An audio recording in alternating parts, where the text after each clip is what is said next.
This week we are lucky enough to be joined by our local Member for Parliament and Member of Nationals Party, a media figure who called one of Australia's most memorable moments from the 2000 Olympics and someone who works tirelessly for people of our region.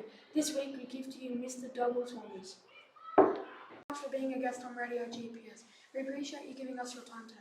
My name is Henley and I'm joined today by Ruby and Charlotte. Hello. Hi girls, hi Henley, how you going? Not too bad. So Dugald, tell us a little bit about yourself. A little bit about myself. Okay, well I'm basically a country kid. I grew up at Mendoran, which isn't too far down the road from where we're sitting today in Golgong. I grew up on a couple of different farms around the Mendoran area. I finished my schooling in Sydney. I did a lot of different jobs. I waterproofed buildings, I've driven trucks, I've been a rouseabout in the shearing shed, and then I got into radio, actually, funnily enough, when I was a bit younger. And I was in radio for about 27 years or so, and then I got elected to State Parliament in 2019, and I've been doing that role ever since, and I love it. I get to go all around what's called the electorate, the Dubbo electorate, which includes Golgong and Mudgee and everything in between here and Dubbo, and then up to Narromine and Trangie as well. And I get to meet all sorts of interesting people on a daily basis and represent all of you and your families in State Parliament. What is the best thing about your job being a Member for Parliament? Best thing about my job, I reckon, Charlotte, would be getting to meet the people I get to meet. So what I liked most about radio was a bit similar. So I got to talk to a lot of different people about what they do. And in this role, I get to do the same. So I'm getting to meet you this morning, but I'm also going to be visiting a few other people while I'm in town and then doing a few other things in Mudgee as well. So I meet all sorts of pretty special people, mostly finding out about what they do in their community. So whether it's a business that's doing certain things or a community group that's looking for funding. I get to meet a lot of those different people, find out about their stories, share what they're doing, look for opportunities for them to do even more than what they are. And it's probably the best part of the job is just the people I get to meet because, every person has a different story to tell, and I'm lucky enough to get to know a few of those. Did you have any people when you were travelling that inspired you? Look, I've had a lot of people that have inspired me.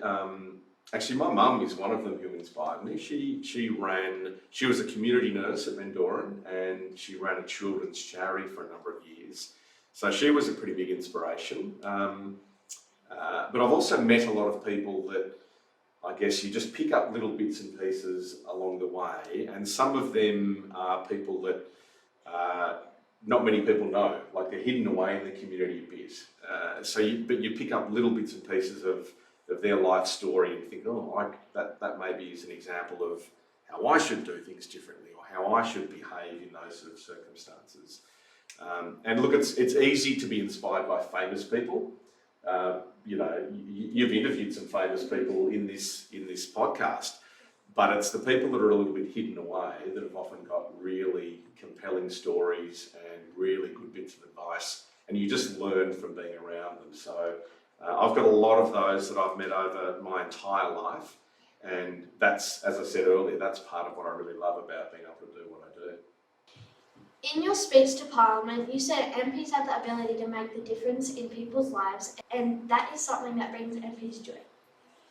Do you believe you have been able to do this in the Dubbo electorate? Yeah, that's a good question. That was in my maiden speech. So the maiden speech is the very first speech you give in Parliament. So I'd been elected in 2019. I gave my maiden speech, my first speech, about 2 months after that in State Parliament, which was very nerve-wracking at the time. A bit like you're feeling now, Ruby here. But I talked a little bit about that experience and being able to make a difference in people's lives. And I do feel like I have been able to make a difference. But literally, as I go around and meet different people, it's about trying to not only learn from them and have them make a difference in my life, but it's also about what I can do to help them in their community, their family. There's a lot of people that need help. And the reality is you can't help every single one. That's one of the hardest things about the job, is that you do have a lot of people who reach out for help in all sorts of different ways, and you can't always help them or fix their problem. But when you can, it's an incredibly good feeling. And I think it's important to know, like it is for any job, you don't normally do a job for the money or the fame or whatever. You do it because you like it. And the thing to like about the job I've got is the ability to make a difference in people's lives. So that's why I do it. How do you ensure that you don't forget small towns like Goulburn when making your decisions for our region? Yeah, that's a good question. I guess, Charlotte, because I grew up in a small town, I get small towns. So Mendoran, when I was there, was a population of about 400, so it's a pretty small town.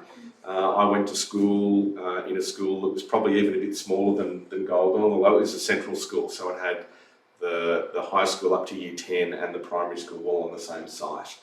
But I love small towns. I constantly think about small towns, and when things are coming up in Parliament or just in general life, I think about the bigger area. So Dubbo's the biggest city in our region, and then Mudgee after that, and Wellington. But then I always think about the smaller towns, and we've got some pretty small towns in our region, and I always reflect back on how I felt as a kid, and I then can think about what I think needs to happen from a small town perspective. But the other way is literally because I visit all the time. So whether it's talking to people like you this morning, or business owners or teachers or just community members in Goulburn and some of the other smaller towns, they tell me all the time about what is or isn't working and what areas they need help with. So I think being available, whether it's on the phone or coming and saying good day to somebody, having a coffee, catching up down the main street, all of that helps me to know what's important for a small town. What is coming up in our region that you are looking forward to letting people know about? Any hot scoops on what's happening? Any hot scoops? Oh, you're after the hot scoops, are you?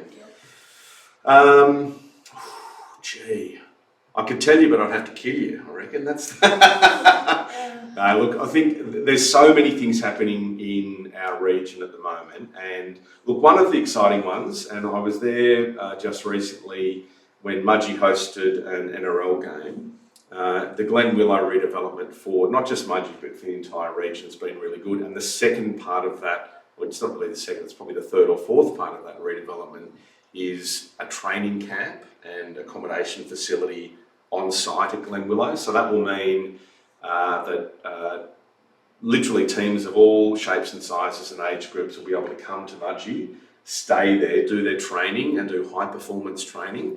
And it'll be from young teams like your sort of age group up to sort of national, international standards. So, you know, fingers crossed we could have at some point the State of Origin team coming to the region and staying and training there, because the facilities will all be there. There'll be enough rooms there for players to stay, coaches to stay, and it'll be right on site in amongst the Glen Willow facility. So that's a really exciting one. And look, I think the tourism opportunities for this region, particularly for Goulburn, around the history and the ability to attract more people around that, is still one of the ones that I want to really make sure we focus on.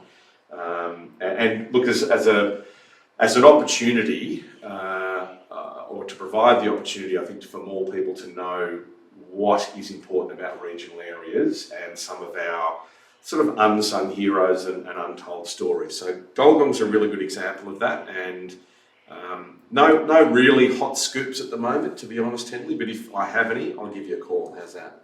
Sounds good. You were in the media for nearly 30 years. What's your favourite song or moment of all time, or most interesting moment on a radio? Okay, yeah. So look, I've had lots of interesting moments on radio. I've got lots of favourite songs. So I started off in radio as a music announcer, so literally playing music, back announcing songs, doing a bit of news, having lots of fun. And during those times, you literally turn the music up, particularly if it's one of your favourite songs. You turn it up loud, you dance around the studio, you sing. I got caught out quite a few times looking like a bit of a fool doing that. So I love that. I then got into sports radio, and so started doing sports commentary and did rugby league. Was lucky enough to do the Olympic Games in Sydney in 2000 and was part of 4 gold medal winning commentaries. And then I've hosted gardening shows, healthy living shows, sports shows, general current affairs shows. So I've had a lot of fun and met a lot of interesting people over that nearly 30 years.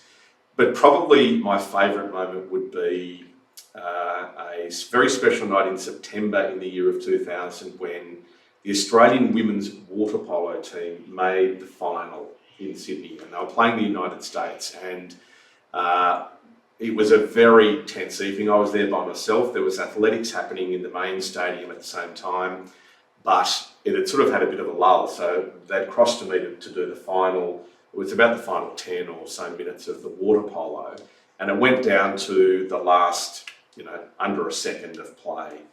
And I won't give too much away right now because I think we might play the audio, but that would be my favourite moment, and it sort of proved to me that I could do whatever I wanted to do. You just have to sometimes stand up and know you can do it, and that water polo pool still has great memories for me.